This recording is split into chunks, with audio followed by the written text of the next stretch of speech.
Hello students. Today's topic is uses of dimensional analysis.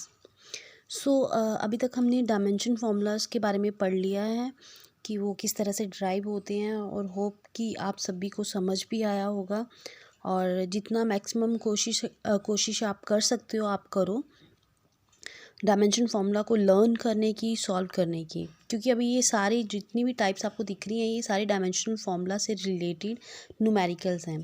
तो uses of dimensional analysis 4 type हैं। First, number 1, convert the physical quantity. Number 2, to check the correctness.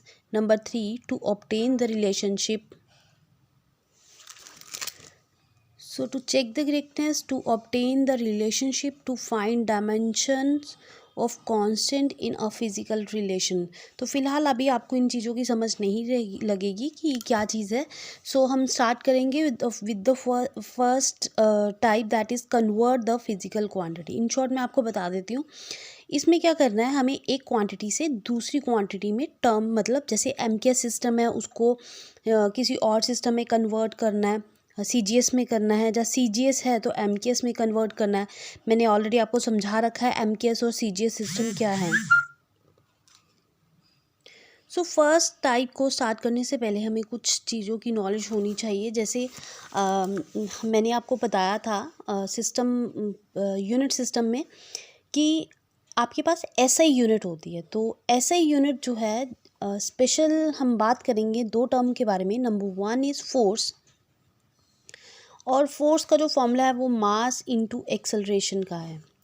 मास का सबको पता है unit जो है वो केजी होती है, एक्सेलरेशन जो है वो वेलोसिटी अपॉन टाइम, और इससे जो यूनिट बनती है वो मीटर सेकंड -2 बनती है। तो हमारे पास फोर्स की यूनिट जो है वो केजी ms-2, ये हमारा एमकेएस सिस्टम है।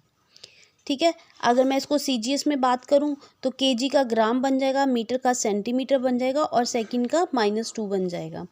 तो this is CGS system. But एक स्पेशल यूनिट पैटर्न के अकॉर्डिंग, जैसे एसआई यूनिट की बात हम कर रहे थे, तो एसआई यूनिट के अकॉर्डिंग फोर्स की जो यूनिट है वो है न्यूटन। ठीक है, एक्चुअली न्यूटन जो है वो नाम है एक साइंटिस्ट का जिसने फोर्स के बारे में बताया था और ये सबको पता है। सो this is SI unit. So force की एसआई यूनिट है न्यूटन। और इसी तरह से न्यूटन को सीजीएस में अगर हम बात करें, हमारा जो सेकंड है, जैसे एमकेएस और सीजीएस है, इसी तरह से एसआई में तो न्यूटन हो गया, बट सीजीएस में जो है वो फोर्स की यूनिट आ जाती है हमारे पास dyne, DYNE, dyne. Okay, so this is CGS pattern. और ये हमारे पास फोर्स का, आपको जो मेन बात याद रखनी है वो ये रखनी है, ये आप सॉल्व कर सकते हो, ये आपको याद करना है। फोर्स की ऐसा यूनिट न्यूटन है, सीजीएस यूनिट डाइन है। इसी तरह से हमारे पास सेकंड आता है दैट इज़ एनर्जी, और एनर्जी ही वर्क होता है यूनिट में। वर्क और एनर्जी की यूनिट सेम होती है। This is equal to work क्या होता है हमारे पास, डिस्टेंस इनटू फोर्स। ठीक है, तो सॉल्व करना तो हम इसी से सॉल्व कर सकते हैं। डिस्टेंस हमारे पास मीटर आ जाता है, तो दिस इज़ मीटर, मैं यहाँ पे लिख देती हूँ, मीटर इनटू ये क्या है हमारे पास फोर्स का, डायरेक्ट मैं यहाँ से उठा रही हूँ, ms-2। So this is equal to kg metre square second -2। This is MKS method, और इसको सीजीएस में करना है, ग्राम सेंटीमीटर स्क्वेयर, सेकेंड का सेकेंड ही रहेगा। This is CGS method. और अब बात आती है एसआई की। सो एसआई के लिए एनर्जी और वर्क की जो यूनिट होती है दैट इज़ जूल। ठीक है, तो दिस इज़ एसआई। और इसी तरह से सीजीएस में इसको कन्वर्ट कर दिया जाता है अर्ज में। ठीक है, ERGS। तो आपको फ़िलहाल ये 2 चीज़ें याद रखनी हैं, फोर्स के लिए न्यूटन डाइन और एनर्जी के लिए जूल और अर्ज। सो अब हमारा फर्स्ट टाइप जो हमने पढ़ी थी, मैंने आपको बताई है कि डायमेंशन एनालिसिस में फर्स्ट टाइप जो न्यूमेरिकल किया that is the convert the physical quantity. और इसमें जो फर्स्ट न्यूमेरिकल आएगा that is convert newton into dyne. Actually ये टाइप क्या है, जैसे हम बोल देते हैं कि मेरे पास 100 किलो सामान है तो उसको ग्राम में बताओ, तो मतलब किलो को किस में कन्वर्ट करें, ग्राम में। तो आपको पता है 1 किलो के पीछे कितना होता है, 1000 1000 किलो होता है, सॉरी 1000 ग्राम होता है। और अगर 100 किलो का करेंगे तो आप उसको इजीली कैलकुलेट करके फटाफट आंसर कर सकते हो। तो वो तो हो गया सिंपल जो हमारी डेली लाइफ में। पर अब ये स्पेशल यूनिट्स हैं तो इनके ऊपर अगर हमें चेंज करना हो तो किस तरह से करेंगे। तो फर्स्ट क्वेश्चन है कन्वर्ट न्यूटन इनटू डाइन। तो सबसे पहले आपको ये अंडरस्टैंड करना है इस क्वेश्चन में, अब आप ध्यान से इस चीज़ को समझो। स्टेप 1 क्या है इसमें, आपको अंडरस्टैंड करना है कि ये किसकी यूनिट है, न्यूटन और डाइन दोनों शुड बी सेम। ये दोनों जो हैं वो सेम होनी चाहिए। किसको किस में कन्वर्ट करना है, तो हमें न्यूटन को डाइन में कन्वर्ट करना, और दोनों की दोनों जो है वो फोर्स की यूनिट है। तो स्टेप 1 हमें लिखना है इसकी क्वांटिटी, और क्वांटिटी कौन है, फोर्स। और फोर्स की हमारे पास फिलहाल मैंने अभी आपको सॉल्व करके बताया kgms-2। तो इसके अकॉर्डिंग हमारे पास जो डायमेंशनल फॉर्मूला बनता है वो mlt। तो m is mass, mass is kg is 1, l is length is metre is 1, t is time is second is -2। तो ये हमारी डायमेंशनल फॉर्मूला बन गया फोर्स का। तो फर्स्ट स्टेप ये रहा। यहाँ से आपको m के लिए वैल्यू पावर रहेगी a, l के लिए पावर होती है b, t के लिए पावर होती है c। So here a is equal to 1, b is equal to 1, so c is equal to -2। आपको ये फर्स्ट स्टेप में लिखना है।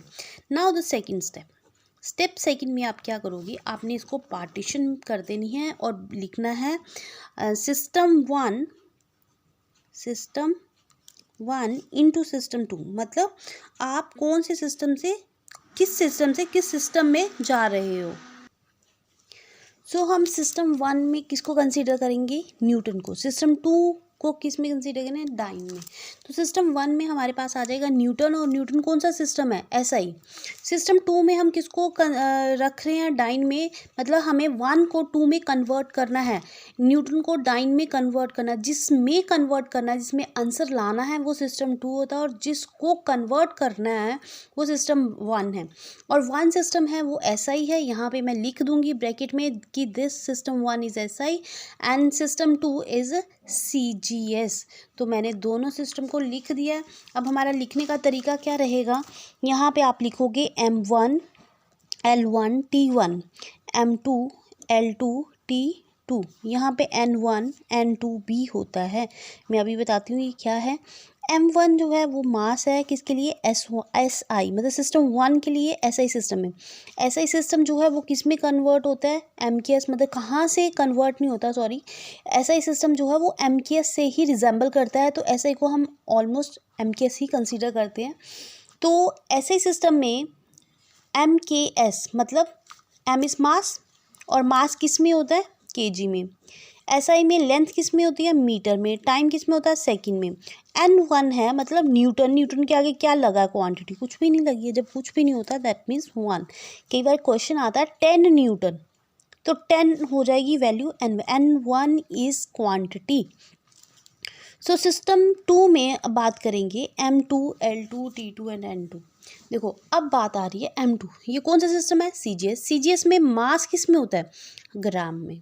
लेंथ किस में है, सेंटीमीटर में। और टाइम किस में है, सेकंड में। N2 क्वांटिटी जिसको हमें फाइंड आउट करना है।